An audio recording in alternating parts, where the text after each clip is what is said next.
Je vous invite à vous installer confortablement et à fermer les yeux. Vous pouvez choisir d'écouter ma voix ou bien de ne pas l'entendre. Je ne sais pas si vous savez qu'une séance d'hypnose est un peu comme un voyage, tandis qu'une partie de vous a l'impression que la destination s'affine au fil des phrases et des histoires que je vais vous raconter. Une autre partie de vous la connaît déjà, un peu comme une odeur agréable qui fait ressurgir un souvenir d'enfance.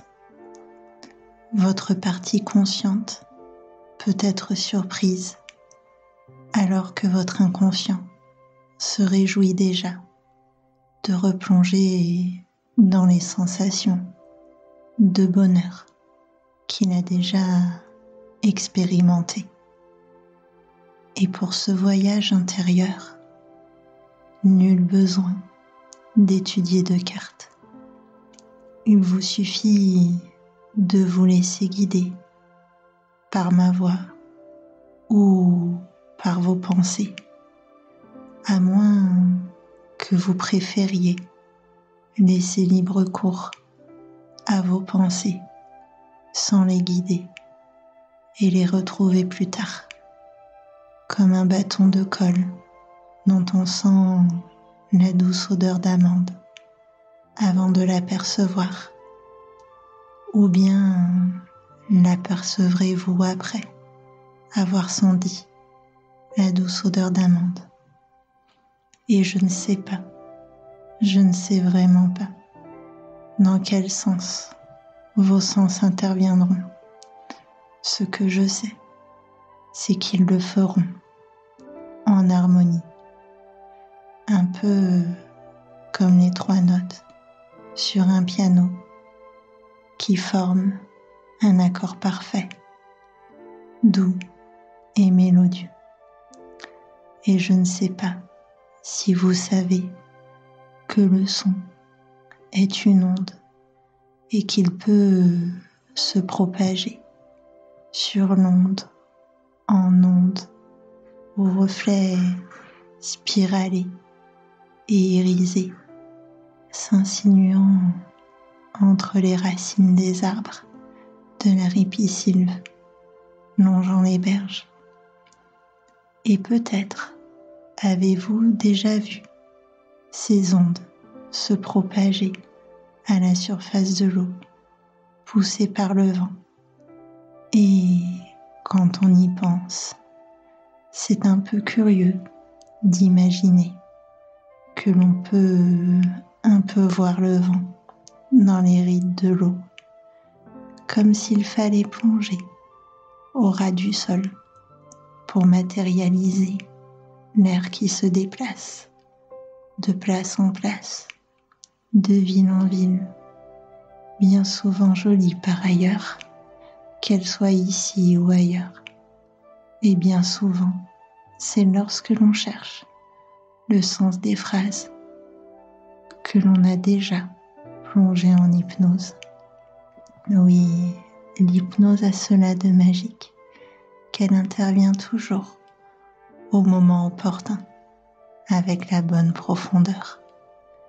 Et pendant que le conscient s'arrête un instant sur un mot, l'inconscient poursuit son chemin le long des mots qui forment des phrases et des histoires, et que les mots soient longs ou pas n'a pas d'importance, car votre inconscient a déjà pris ce chemin, celui du bonheur et de la joie, un chemin aux nuances joyeuses qui s'épanouissent au gré de pensées agréables, comme s'épanouissent les fleurs aux pétales colorés.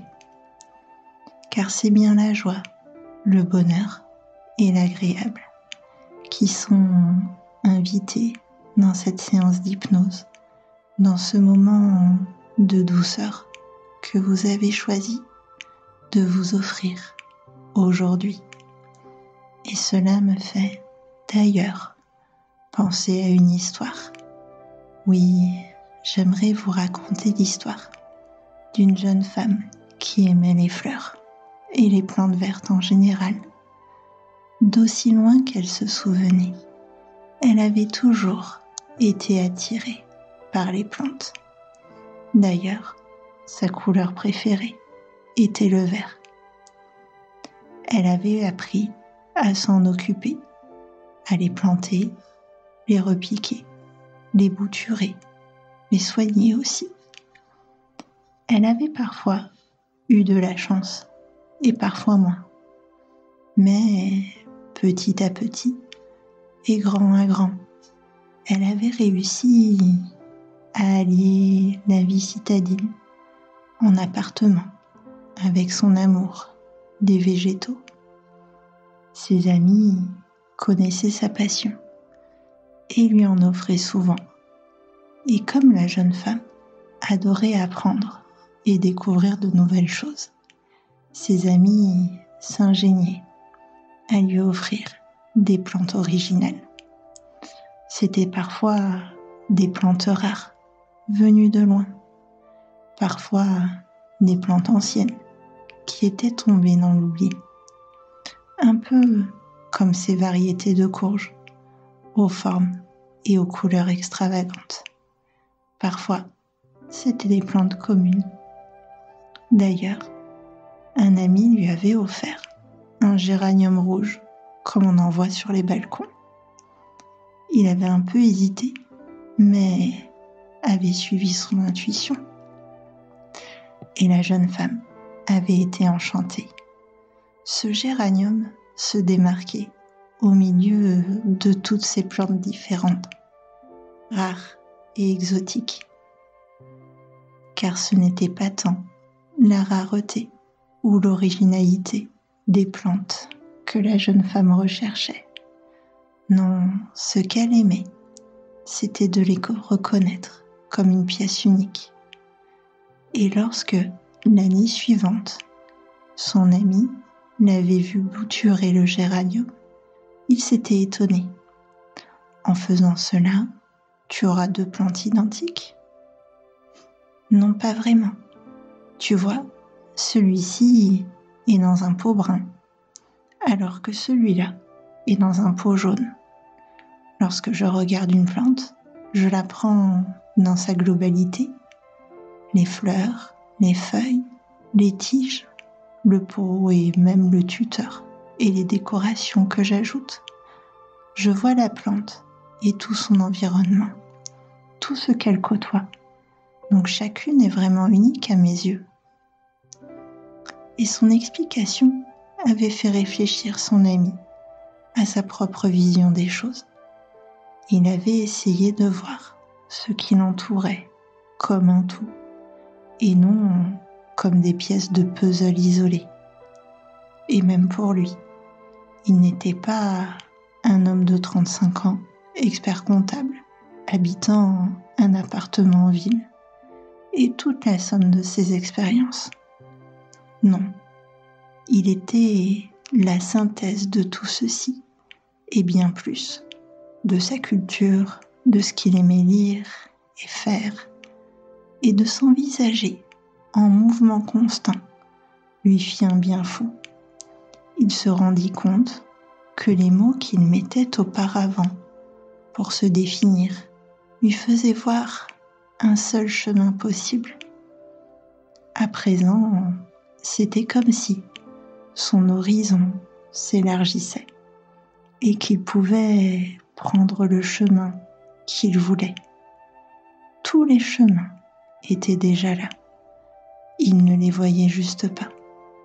Si vous vous demandez ce qui est advenu de lui, je crois qu'il habite toujours au même endroit et qu'il travaille dans la même entreprise.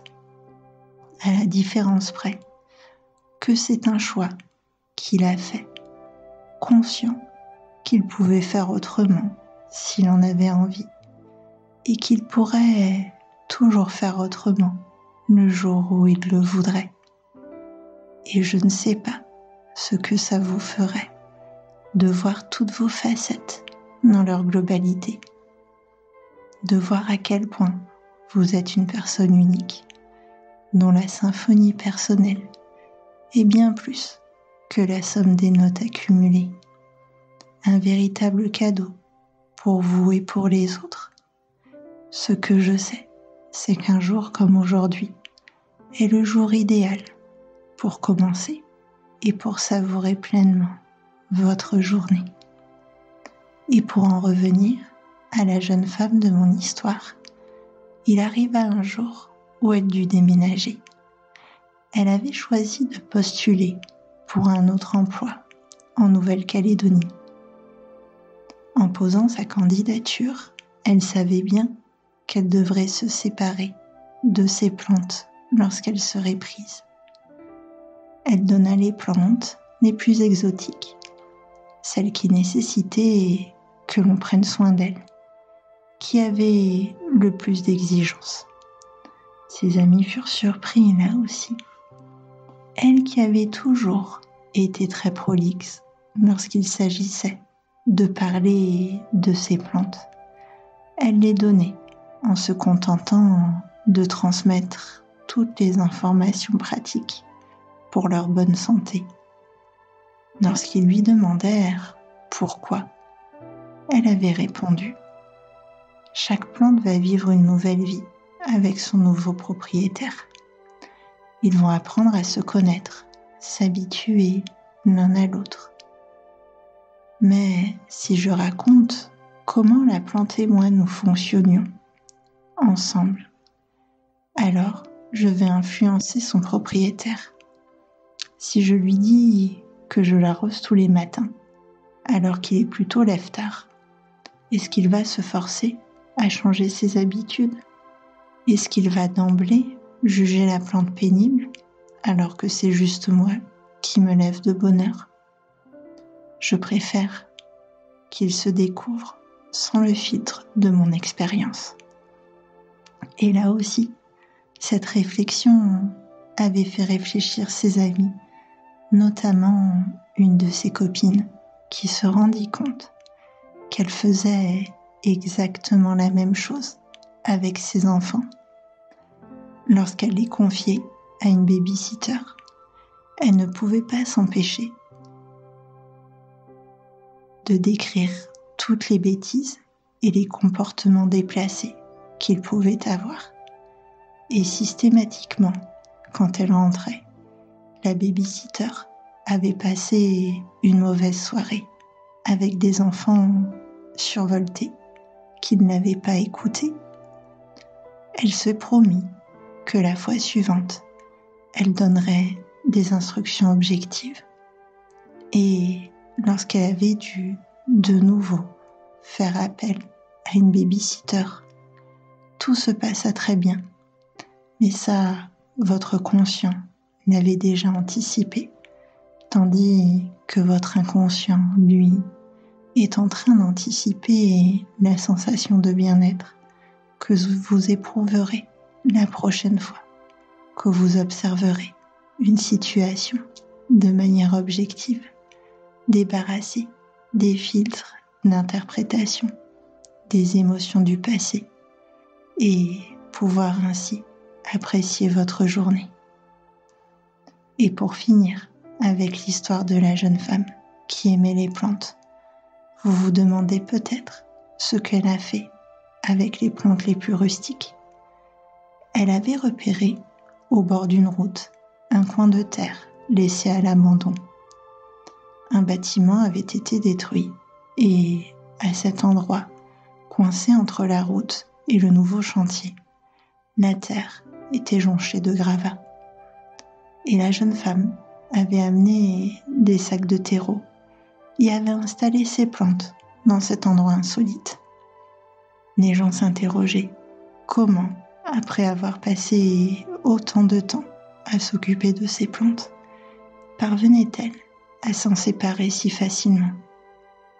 Elle expliquait alors qu'elle trouvait important de pouvoir expérimenter autre chose. Comment allait-elle s'organiser dans son nouvel environnement, sans plante à s'occuper? Elle avait envie d'essayer autre chose. Peut-être qu'elle retournerait à la botanique, mais peut-être pas. Elle se laissait le choix. Et c'est le cœur léger qu'elle déménagea. Elle garda contact avec ses amis et savoura la chance de vivre à une époque où les technologies permettaient de maintenir le lien et de s'intégrer dans son nouvel environnement. Car oui, elle s'autorisait à découvrir des lieux nouveaux, des personnes nouvelles. Et un jour, une de ses amies lui envoya un article de journal de la presse locale. Le coin abandonné qu'elle avait choisi pour ses plantations avait fait des émules. Les plantes s'étaient développées si bien qu'elles avaient embelli tout leur environnement. Et dans la ville, les habitants s'étaient mis eux aussi à investir les lieux abandonnés et à mettre de la beauté dans des endroits insolites. Mais aussi, parfois, ils avaient juste mis un peu de peinture pour attirer le regard sur une zone que personne ne regardait plus. Elle avait perdu son attrait à force de la voir tous les jours. Et d'ailleurs, je ne sais pas si vous savez que Madame de Genlis a écrit ceci. On s'étonne trop de ce qu'on voit rarement et pas assez de ce qu'on voit tous les jours. Et c'est souvent au détour d'une séance d'hypnose que nous refaisons de la place pour l'émerveillement et que notre regard s'attarde à nouveau sur les beautés qui nous entourent tous les jours, nous permettant de passer une belle journée. Je vous invite à présent à vous imaginer dans une pièce belle et agréable. Dans cette pièce, il y a un bureau et vous vous y installez. C'est votre bureau intérieur. Vous prenez l'agenda qui s'y trouve et l'ouvrez à la page du jour. Sur cette page, vous voyez de nombreux post-it sur lesquels il est noté des phrases de regret et de suppositions. J'aurais dû le faire. C'est trop tard. C'est pas possible. J'ai peur et bien d'autres encore. Vous décollez tous les post-it, vous les froissez et les jetez. Devant vous à présent, la page du jour est vierge. Elle est disponible pour accueillir vos moments heureux et les belles surprises qui vont se présenter aujourd'hui. Imaginez le plaisir que vous ressentirez à savourer cette journée, le bonheur que vous ressentirez en vous couchant ce soir et en vous remémorant les 12 instants que vous avez vécus aujourd'hui, des moments simples ou extraordinaires, des moments géniaux. Et d'ici quelques instants, cette séance va se terminer. Vous allez pouvoir revenir en douceur à la réalité. Toutes les parties de vous vont pouvoir se rassembler et, quand vous le souhaiterez, à votre propre rythme, vous allez pouvoir revenir ici et maintenant, au moment présent, et rouvrir les yeux tout doucement.